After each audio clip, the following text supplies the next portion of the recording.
बीड जिल्ह्यातील विलास घोले प्रकरणात आता मोठी घडामोड समोर आली आहे। या प्रकरणासंदर्भात ॲडव्होकेट गुणरत्न सदावर्ते यांनी पोलीस महासंचालक दाते यांची भेट घेतल्यानंतर माध्यमांशी संवाद साधला आहे। या पत्रकार परिषदेत गुणरत्न सदावर्ते नेमकं काय म्हणाले, त्यांनी पुढील तपासाबाबत कोणते प्रश्न उपस्थित केले, तसेच पुढील कायदेशीर लढाईबाबत कोणती भूमिका मांडली, याकडे संपूर्ण महाराष्ट्राचे लक्ष लागले आहे। विलास घोले प्रकरणाचा तपास निष्पक्ष आणि पारदर्शक पद्धतीने व्हावा अशी मागणी करत सदावर्ते यांनी अनेक महत्त्वाचे मुद्दे मांडले आहेत। त्यांच्या पत्रकार परिषदेतून या प्रकरणासंदर्भात अनेक नवीन बाबी समोर येण्याची शक्यता व्यक्त केली जात आहे। आता आपण थेट पाहूया गुणरत्न सदावर्ते यांची संपूर्ण पत्रकार परिषद। गट रचला होता आणि त्या गटामध्ये सौरव बजरंग सोनवणे कसा सहभागी आहे, मुद्दा हा आहे। न्याय का मिळत नाही? जीव जाण्यापूर्वी आपल्या सख्ख्या भावाला त्यांनी सांगितलंय आणखीन काय पुरावा पाहिजे, जगू दिला नाही म्हणून आमच्या पोटचा गोळा मेला, आमच्या पोटचा ह्याचं कोडं रोहित पाटील पवारला पडू नये, कारण वंजाऱ्याच्या पोटचा गोळा गेला। सुप्रिया सुळे ताईंना पडू नये कोड, कारण वंजाऱ्याच्या आईच्या पोटचा गोळा गेला। ही आई, हे कुटुंब, विलासला न्याय मिळावा, वंजारी युवकाला त्या न्याय मिळावा म्हणून खूप परेशान, खूप अर्जबाजारी करून, खूप प्रयत्न करून काल महाराष्ट्राचे पोलीस महासंचालक यांच्याकडे भेटीसाठी गेले। त्यांना भेटले, सुप्रिया ताई खून झालाय म्हणण्यापेक्षा जीव गेलाय, जीव गेलाय। आणि जेव्हा जीव गेलाय तेव्हा जेव्हा गोळा स्वतःच्या पोटचा जाते तेव्हा त्या गोळ्याला जातीच्या पलीकडे पाहायचं असतंय। सुप्रियाताईंना का गोडवा येत नाही, का रोहित पवारला गोडवा येत नाही? त्याचं कारण साधं आहे की सौरव बजरंग सोनवणे, सौरव बजरंग सोनवणे हा कोण आहे? तर हा बजरंग सोनवणे नावाचे जे खासदार आहे त्यांचा हा पोरगा आहे, त्यांचा लेख आहे, त्यांचं एक कार्ट आहे। या पोरानं, त्या कार्ट्यानं गट रचल्याचा या आईचं स्पष्ट म्हणणं आहे। आता नुसतं या आईचं म्हणणं आहे का की आईकडे पुरावे, हे पाहणं फार महत्वाचं आहे। 2/7/2026 ला ऐका, सन्माननीय पोलीस अधीक्षक बीड, ऐका, न्यायालयात काय आहे ते तर ऐका, या आईच्या डोळ्यातल्या अश्रूमध्ये काय ते तर ऐका। सुप्रिया ताई आणि रोहित पवार हे काय महाराष्ट्राचे कर्ते करविते नाहीत। पोलीस अधीक्षक बीड, तुम्ही घाबरू नका, तुम्ही घाबरू नका, ते कर्ते करविते नाहीत। कायदा काय म्हणतंय हेच तुम्ही लक्षात घेतलं पाहिजे, संविधान काय म्हणतंय हेच तुम्ही लक्षात घेतलं पाहिजे। आणि म्हणून सौरव बजरंग सोनवणे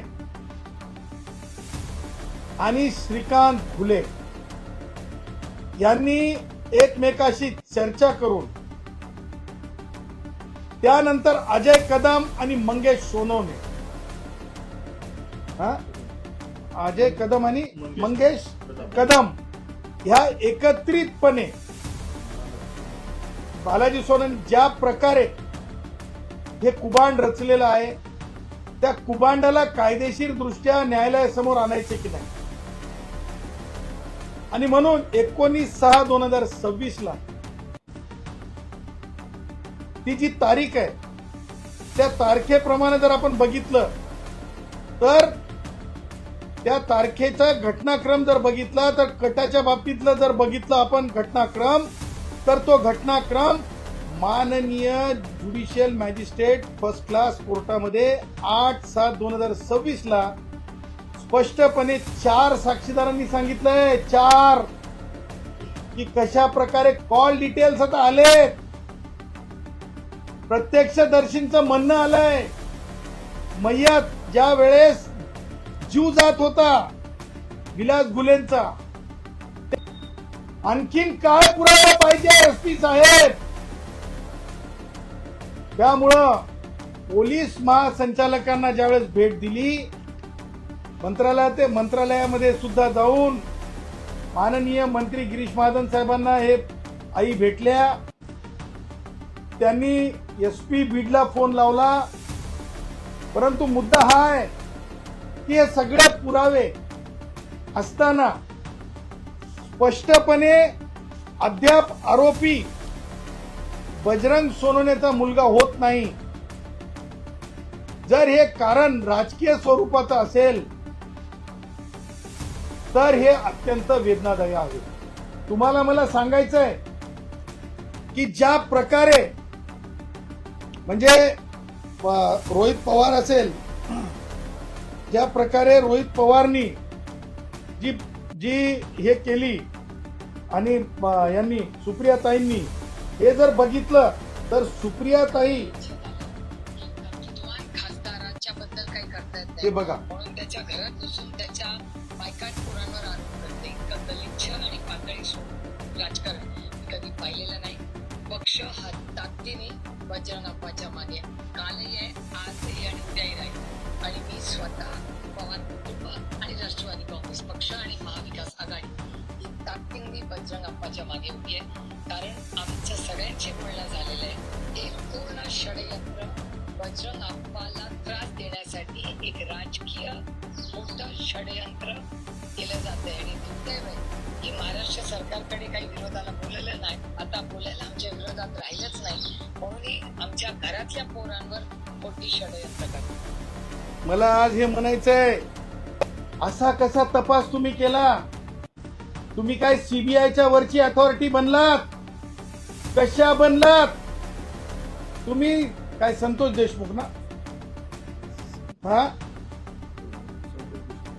ते संतोष देशमुख जे होते त्यांच्या दारावर गेल्या. मला म्हणायचं नाही मराठ्याचे होते, आमच्या वंजाऱ्याच्या दारावर याला कोणा थांबवलं? बाय सुप्रियाताई, कोणा थांबवलं? आमचा दार वंजाऱ्याचा जमत नाही काय? कळल्या नाही काय झालं म्हणून? आई तुझ्या पोटचा गोळा गेलाय, मेला त्या पोटचा गोळा कसा झाला म्हणून विचारणा का केली नाही? हे शहाणपण का सुचलं नाही? जात बघून घरात तुडायचे राहतात की जात बघून भावना व्यक्त करायच्या असतात? नाही सुप्रियाताई, सुप्रियाताईला लय राजकीय बोलणं येत आहे. मग ताई पार्लमेंट मध्ये म्हणती इतक्या विद्यार्थीचा जीव गेला, पण माझी ताई राष्ट्रवादी काँग्रेसचे वयोवृद्ध पुढारी शरद पवार यांच्या काळात 124 एसटी कष्टकऱ्यांचे जीव गेले. माझ्या ताईंना कधी माझ्या ताईच्या जिभेवरती येत नाही, कारण ताईला त्या मृत्यूचं राजकारण करता येत नाही. आणि म्हणून त्याच प्रकारे रोहित पवार सुद्धा बीडमध्ये जातात. बीडमध्ये जाऊन रोहित पवार सुद्धा तशाच प्रकारे व्यक्त होतात.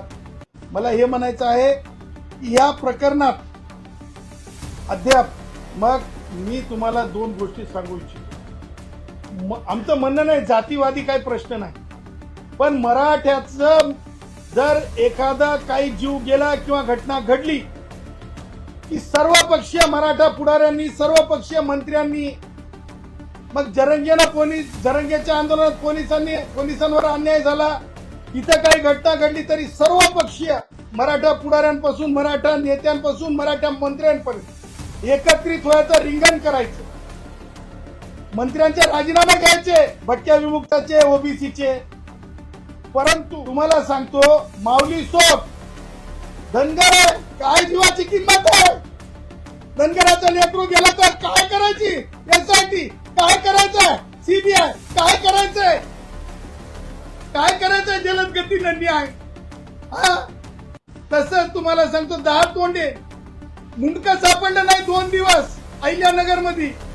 आरोपी कोणत्या समाजाचे, काय करायची यासाठी, काय करायचं विशेष सरकारी वकील. फक्त देशमुखच्याच प्रकरणात विशेष सरकारी वकील लागतंय, फक्त देशमुखच्याच प्रकरणात विशेष सरकारी वकील लागतंय संतोष देशमुखच्या, दुसरीकडे नाही. नको गुन्ह्याच्या प्रकरणात तर नको. वंजारी मेलाच पाहिजे, गेलाच पाहिजे ही भावना आहे का राजकारण्यांची. राजकारण्यांची म्हणजे एकूण मराठा, ज्या प्रकारे मंत्र्यांपासून मराठा ते स्थानिक राजकारण्यांपर्यंत न्यायच कसा मिळू नये अशा भानगडीतली ही गोष्ट आहे. ही विशेषता आहे. आणि म्हणून आमचं म्हणणं आहे, ज्या प्रकारे आई आपली भूमिका मांडत आहे त्या प्रकारे तिला न्याय मिळाला पाहिजे. सीबीआयकडे हे प्रकरण गेलं पाहिजे. नुसतं सीबीआयकडे प्रकरण जाण्याची वाट न बघता तातडीनं सौरभ बजरंग सोनवणे यांचा बाप हु इज हु हे पाहायचं नाही. साक्षीदारांनी न्यायालयात साक्ष दिलेली आहे. मृत्यूपूर्वी स्पष्टपणे ज्याचा जीव गेला त्यांनी सांगितलेलं आहे. कॉल डिटेल्स आणखी काय पुरावा पाहिजे.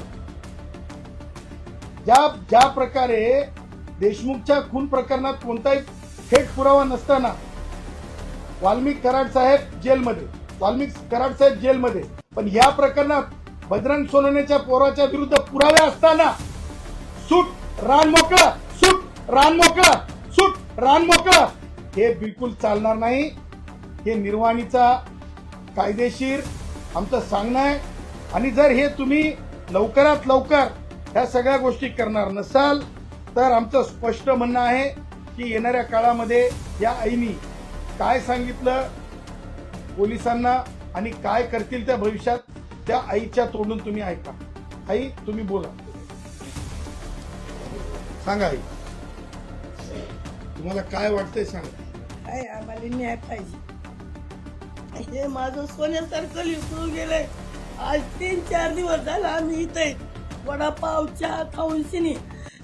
ज्या टायमाला संतोष देशमुख हत्या झाले त्या टायमाला आम्ही जातवाद काही बघितली नाही. आम्ही सगळीच म्हणत की जे मारेकरी असतील त्याला अटक करा, पण आता आमच्याकडे कुणी सुद्धा आलं नाही. आणि आमच्याकडे नाही येऊन शिनी आमच्या कवडाला धक्का देते. रात्रीच्या 2-3 वाजता बजरंग सोनवण्याचं पोरग, त्याला अटक करू नका, त्याचं नाव काढून टाका. मग मी दार वाजविलं, मी म्हणलं कोण आहे. मी एकच सांगतोय की ते नाव काढून टाका. मग माझ्या मुलाला उठविलं तवरचं, माझ्या मुलाला उठूस तर तोंड बांधून घर उघडूस तर अशी वरी पळाली. मग मी ते मुलगा म्हणला का मी जाऊ का ह्याला पोलीस स्टेशनला. म्हणला वागा जाऊ नको, आपल्यासोबत कुणी नाही, तुझे वडील म्हातारे येतं, तुझा भाऊ भरल्या रोडवर बोक्सीलाय. मग मी जाऊ दिलं नाही. मग हे घरापुस्तोर का त्यांची, हे आम्हाला न्याय पाहिजे. माझ्या पोटचा गोळा गेला, आम्ही जगायचं नाही जर न्याय दिला तर आम्ही रेल्वे खाली 2 महिलेकर आत्महत्या करणार आहे. आणि त्या राहिलेला तात्काळ आरोपी केला पाहिजे. एवढेच आमची मागणी, हात जोडून पाया पडून. आमच्या मागं कुणी नाही आहेत, ते आम्ही 2 महिलेकर आहे. आमचे मालक म्हातारे झालेले, जे माझ्या पोटचा गोळा होता ते मारून टाकला, ते कुणाच्या दोषदारीत नव्हता. ते आपलं घर शेती आई वडील सांभाळलं ते त्याच्याकडं होतं. पण माझा कुठं राजकारणामध्ये नव्हता, माझा कुठं बैठकीमध्ये नव्हता, अगर पिदाडी खिदाडी काही नव्हता. आपलं हॉटेल चालविणं, घरी येणं, जेवणं आणि ते आपलं काम बघणं. हे कुणाच्या सुद्धा बैठकीत जाणार नव्हता, राजकारणात सुद्धा जाणार नव्हता. आम्ही कसं जगायचं आणि कसं करायचंय हे आमचा न्याय आम्हाला पाहिजे. आज 3-4 दिवस झाला आम्ही वडापाव च्या वाटावर तीतवर आलो का आमची बिडवाल्यांनी केस उचलली नाही. 3-4 दिवस आमचं पिरियड याच्यामध्ये होतं, ते काही जाग्यावरच मारलेलं नाही. आधी चाकून बोक्षिलं, कुटीवर घेऊन तिथं त्याचे मित्र ह्याला गेले, केसला गेले, तिथं सुद्धा बोललं. आमचा मोठा मुलगा घरी होता, तिथून जाऊ तर काय त्याची व्यवस्था झाली त्यानं अंबाजोगाई पस्तोर सांगितले. आणि तिथं सुद्धा ऑपरेशन झाल्यापासून मोरी तिथं सुद्धा ती मारणार लोक तिथं सुद्धा आलेले होते त्या ह्याला अंबाजोगाईच्या दवाखान्याला. पण आम्ही आमच्याच राडापडीच्या ह्याच्या राड्यात होतो. आम्हाला काही नाही, ते पोरगा ते अटक केलं पाहिजे, आम्हाला न्याय द्या पाहिजे. आम्हाला कुणी हे भेटायला मराठ्याचं लोक आलं नाही. आणि अजून बजरंग सोनवण्याचं म्हणतो मी वाघ आहे, वाघाच्या पिल्ल्याला कुणी सुद्धा अटक करू शकत नाही. मग ही का त्याचं असं नाव? मग इतक्याच्यावर आम्हाला काही बोलता येत नाही. आमचा पोट लेकरू, आमचा गोळा गेला, आमच्या रक्तानं तोंड भरलेत, आम्हाला न्याय द्या. आम्ही काय करायचं? आम्ही गरीब माणूस आहेत, आम्ही शेतकरी माणूस आहेत, आम्ही कशावर जगायचं? हे मुलगा आम्हाला कुटुंबी शेती करून हे करून शेतात कष्ट करून आम्हाला जगीत होता, आपलं हॉटेल चालवित होता. आता आम्ही कसं जगवायचं याचा आम्हाला उपाय सांगा आणि तात्काळ ते आरोपी अटक करा. पोलीस कडे गेलते ना काल भेटायला. गेलतो काय मला ते नाव येत नाही रे बाबा. सीबीआय ची मागणी केलेली आहे हो. आणि सीआयडी स्टेटची मागणी केलेली आहे. ह्या प्रकरणामध्ये पुढं सांगायचं झालं तर हे अश्रू हे एकट्या आईच्या गृहीत धरू नका, या सगळ्या भट्ट्यांच्या गृहीत धरा. अशीच माऊली सोटची आई आहे, अशीच दहा तोंड्याची परिस्थिती आहे, अशीच नांदेडच्या त्या मुलाच्या आईची परिस्थिती आहे, तशीच या गुन्ह्याच्या आईच्या अश्रूंची परिस्थिती आहे. का तर आम्ही मराठा नाहीत, आम्ही मराठा नाहीत, आम्ही मराठा नाहीत. या आईनं एक गोष्ट सांगितली ज्याची नोंद होणं आवश्यक आहे.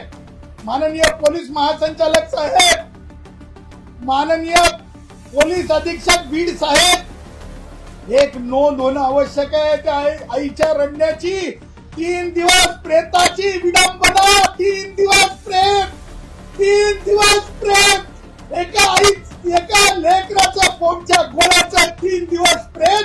सुप्रियाताई 3 दिवस प्रेताची जेव्हा हेटाळणी होते आणि 3 दिवस आईला माहित असतंय की माझ्या लेकराला कोण कशा प्रकारे त्याचा जीव घेतलाय, त्यावेळेसच्या वेदना आठवा सुप्रियाताई आणि रोहित पाटील पवार. हे तुमचं गलिच्छ राजकारण चालणार नाही. आणि म्हणून त्या कुटुंबानं सांगितलंय की येणाऱ्या काही दिवसांमध्ये अल्पावधीत ते समाजाच्या वतीनं काय करणार तुम्ही आता? हा, समाजाच्या वतीने भाऊ आहेत त्यांचे, समाजाच्या वतीनं उपोषण करण्याचा निर्णय घेतलाय. महाराष्ट्रातून एकत्रितपणे समाज हा बीडला येणार आहे. सगळं येणार आहे समाज, महाराष्ट्रातून सगळा समाज बीडला येणार आहे. आणि म्हणून तातडीनं हे प्रकरण सीबीआयला देण्यात यावं. तातडीनं न्यायालयाचे निरीक्षण, न्यायालयाकडे जबाब झालेले आणि न्यायालयाकडे सत्यता लक्षात घेता तातडीनं बजरंग सोनवणेच्या पोराला FIR मध्ये आरोपी करून हातूर मातूर तपासाच्या आधारे चार्जशीट होता कामा नाही. हातूर मातूर तपासाच्या आधारे चार्जशीट होता कामा नाही. लक्षात ठेवा, हे राज्य आहे, देवेंद्रजींचं सरकाराचं राज्य आहे. हातूर मातूर कोणी पोलीस अधिकारी कर्मचाऱ्यांनी दबावाला बळी पडू नये.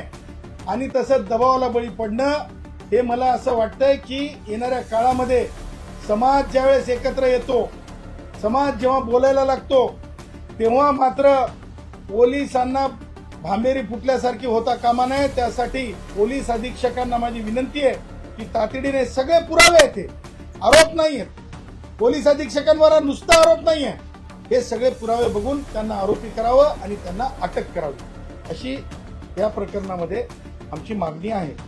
दुसरं प्रकरण म्हणजे दुसरी बाब आपल्याला अधोरेखित करायची आहे थोडक्यामध्ये. तर ज्या प्रकारे म्हणजे माननीय उच्च न्यायालयाने ह्या म्हणजे हॉटेल्सवरील कारवाईच्या बाबतीत जे मत व्यक्त केले, मला असं वाटतंय की पंचतारांकित हॉटेल म्हणजे लिजिटिमेट क्रिटिसिझम आहे. लिजिटिमेट क्रिटिसिझम आहे, लक्षात घ्या. श्री मुंडे साहेबांनी ज्या प्रकारे त्यांच्या कार्यालयाने, मुंडे साहेबांनी म्हणण्यापेक्षा त्यांच्या कार्यालयाने एफडी असतानाने ती कारवाई केलेली आहे. मग ते कोणते 5 स्टार हॉटेल असो, 7 स्टार हॉटेल असो, तिथं जर म्हणजे ज्या प्रकारे कायद्याचा भंग होऊन काही गोष्टी घडल्या असतील, घाणीच्या बाबतीत असतील किंवा इतर काही कारणं असतील जे मनुष्याच्या आयुष्याशी संबंधित आहे आणि तिथे कारवाई झालेली आहे, मग ते 5 स्टार हॉटेल असो, कोणते हॉटेल असो, तर अशा प्रकरणात माननीय उच्च न्यायालयाने ज्या प्रकारे माननीय सर्वोच्च न्यायालयाने कायदा केलेला आहे, सर्वोच्च न्यायालयाने कायदा केलेला आहे की अल्टरनेट रेमेडी म्हणजे अपीलची तरतूद असेल, रिव्हिजनची तरतूद असेल, तर तिकडे जाण्याचं सांगितलं जातं आणि नेहमीच माननीय उच्च न्यायालय तसं सांगत असतं. उद्या आमचा वडापाववाले 1 लाख वडापाववाले ते माननीय उच्च न्यायालयामध्ये जर एक वडापाववाला आला तर ऐकणार आहेत का? की त्यावेळेस गरिबांसाठी असं व्हायला नको की वडापाववाला आला आणि म्हणून त्याला अपीलचा रस्ता दावला, वडापाववाला आला आणि अपीलचा रस्ता दावला, असं होता कामा नये. ही भावना आहे आणि म्हणून 5 स्टार हॉटेलवाल्यांना जस्ट ते म्हणजे खूप मोठे आहेत, त्यांच्याकडे खूप मोठी यंत्रसामुग्री असते, म्हणून मान्य उच्च न्यायालयामध्ये ते प्रकरण येऊन आणि महाराष्ट्रामध्ये ही सामान्य जनमानसाची भावना आहे की ज्या प्रकारे दुधाच्या बाबतीमध्ये गांभीर्य आलंच पाहिजे. उद्या आज 5 स्टार हॉटेलवाले म्हणायला लागलेत, त्यांना आपण गृहीत धरायला उद्या म्हणजे मला अत्यंत वेदनादायी आहे गोष्ट. माननीय मुख्य न्यायमूर्ती घुगे साहेबांना with due respect, complete respect सोबत ते जे उदाहरणं दिले गेले की माझ्या टेबलवर 2 झुरळं वगैरे, जे मी माध्यमांकडून पत्रकारांकडून ऐकलं, ते मला असं वाटतंय की तशा प्रकारचे उदाहरणं समोर ठेवून एखाद्या म्हणजे अन्नाशी संबंधित, अन्न पाण्याशी संबंधित बाबींवर टेक्निकली कॉम्प्रोमाइज, अदरवाईज कॉम्प्रोमाइज होण्यासारख्या परिस्थिती निर्माण होऊ नये. उद्या जर अधिकाऱ्यांनी असा विचार केला की अरे नाही आपण कारवाई केली आणि म्हणजे अपीलची गरज नाही, रिव्हिजनची गरज नाही, लोक डायरेक्ट हायकोर्टमध्ये चालले, तर मग मला असं वाटतंय की कायद्याचा मेस होण्याची शक्यता आहे. वडापाववाल्या भावाला सुद्धा तोच न्याय असावा, पंचतारांकित हॉटेलवाल्याला तोच न्याय असावा. पंचतारांकित हॉटेलवाला लाडोबारे लाडोबा, लाडोबारे लाडोबा, लाडोबारे लाडोबा असता कामा नये. उद्या दूधवाले तसंच करतील. उद्या त्याच्यानंतर खरं आहे तुम्हाला सांगतो, शाळेच्या जवळ कोणत्या आई वडिलाला पालकाला कोर्टाला आवडेल की शाळेजवळ म्हणजे गुटखा वगैरे किंवा शुगर कोटेड पदार्थ असावं ज्याच्यामुळे, किंवा चरबीयुक्त पदार्थ असावं, कोणत्या आई वडिलांना आवडेल? कोणत्याही आई वडिलांना ते आवडणार नाही. अशा परिस्थितीत एखादा विभाग, मला हे म्हणायचं नाही की आपले माननीय मुंडे साहेब ज्या प्रकारे काम करत आहेत त्या जिथे कायदेशीर चुकीचं असेल तिथे कायदेशीर चुकीचं ठीक आहे, परंतु ग्रॉसली त्या कामावर, त्या कार्यप्रणालीवर प्रश्नचिन्ह उपस्थित होता कामा नये. आणि म्हणून लिजिटिमेट क्रिटिसिझम असावं, त्या अर्थानं माझं असं म्हणणं आहे की आरोग्याशी केवळ रिॲक्शनरी, आता न्यायालयाने ऑर्डरमध्ये तसं लिहिलंय का 2 झुरळ स्वतःच्या टेबलवर वगैरे, तर मला असं वाटतं कोणतंही न्यायालय तशा प्रकारचं लिहित नाही. आणि म्हणजे त्यामुळं रिॲक्शनरी बाबींचा आज सोशल मीडिया त्याचा फायदा उद्या हे जे सगळे असे एलिमेंट्स असतात, समजा उद्याच्याला पंचतारांकित हॉटेलच आहे, तिथं जर म्हणजे काहीतरी कारणानं म्हणजे जेवण व्यवस्थित नाही, पाणी व्यवस्थित नाही, किंवा काही कारणानं हायजेनिक गोष्टीमुळं एखादा फॉरेनर जर आजारी पडला, त्याचं उत्तर आहे का? त्याचं उत्तर कोण देणार? ते पंचतारांकित हॉटेलचा मालक कोण आहे हे फार महत्वाचं ठरत नाही. कोणत्या देशामध्ये फॉरेनर बिमार पडला, देशाची बदनामी होते, राज्याची बदनामी होते, तिथे नेशनचा विषय असतो. आणि जिथं देशाचं इब्रतीचा, तिथं मला असं वाटतंय की व्यक्तिगत आस्थापना यांना माननीय न्यायालयाने उलट असं म्हणणं अपेक्षित आहे की तुम्ही जास्तीत जास्त हायजिनिक काळजी घ्या. असं म्हणू नये की हा देश आहे, या देशामध्ये बडे बडे काय म्हणतात ते पिक्चर मध्ये, बडे बडे देशों में छोटी छोटी बातें होती है, बघा जय श्रीचं लय पक्का. हा, तर ते तशा प्रकारचं जर झालं तर कायद्याचा मेस होऊन जाईल ना. बडे बडे देशों में छोटी छोटी बातें होती है, असं नसतंय. माननीय घुगे साहेब, तुम्हाला हात जोडून विनंती आहे, लिजिटिमेट क्रिटिसिझम आहे. जर वेळ मिळाला तर न्यायालयात येऊन, कारण अनेक जनतेतील सामान्य नागरिक मला येऊन भेटत आहेत, इंटरव्हेन्शन अप्लिकेशन दाखल करून पंचतरंगित हॉटेलवाला कौन है, कौन है, कौन है, कोई मत